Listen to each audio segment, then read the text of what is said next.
আসসালামু আলাইকুম। আশা করি তোমরা সবাই ভালো আছো। আজকে আমরা 5টা গুরুত্বপূর্ণ এমসিকিউ প্রশ্নের উত্তর জানবো। চলো দেখি 5টা এমসিকিউ। প্রত্যেকটি অ্যাট্রিবিউটের যে মান থাকে তাকে কি বলে? প্রত্যেকটি অ্যাট্রিবিউটের যে মান থাকে তাকে কি বলে? ক নাম্বার ফিল্ড, খ রেকর্ড, গ ডেটা, আর হলো ঘ হলো ভ্যালু। সঠিক উত্তর হলো ভ্যালু। তারপরে দেখো পরবর্তী যে 2 নাম্বার প্রশ্নটা হলো কম্পিউটার কেন্দ্রিক জীববিজ্ঞান বলা হয় কোনটিকে? কম্পিউটার কেন্দ্রিক জীববিজ্ঞান বলা হয় কোনটিকে?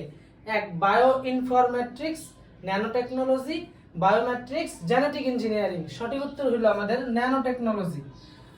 তারপরে 3 নাম্বার হইল HTML এর বাংলা ফন্ট ব্যবহারের জন্য কোন অ্যাট্রিবিউটের প্রয়োজন? এটা খুবই গুরুত্বপূর্ণ প্রশ্ন, কারণ বাংলা ফন্টের অঙ্কগুলো সাধারণত আমরা সবসময় করি না, যার কারণে আমরা এটা থেকে অপরিচিত।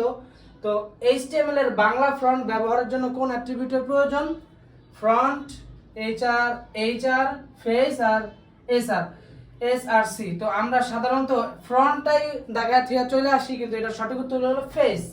এই ফেসটাই হলো বাংলা ফন্টের অ্যাট্রিবিউট, আর এর ভিতরে আমরা ভ্যালু হিসেবে দেই ওই ফেসের নাম। যেমন বাংলা একটা ফেসের নাম হলো সুতুলি এনজি। তারপরে দেখো নিচের কোনটি ফাঁকা ট্যাগ? BA ইমেজ আর HRF। নিচের কোনটি ফাঁকা ট্যাগ? আমরা জানি ফাঁকা ট্যাগ মানেই হলো বিয়ার, কিন্তু আরো কিছু ফাঁকা ট্যাগ আছে, যেমন ইমেজ। সঠিক উত্তর হলো ইমেজ। এই নিচে এই চারটার মধ্যে ইমেজ হলো ফাঁকা ট্যাগ।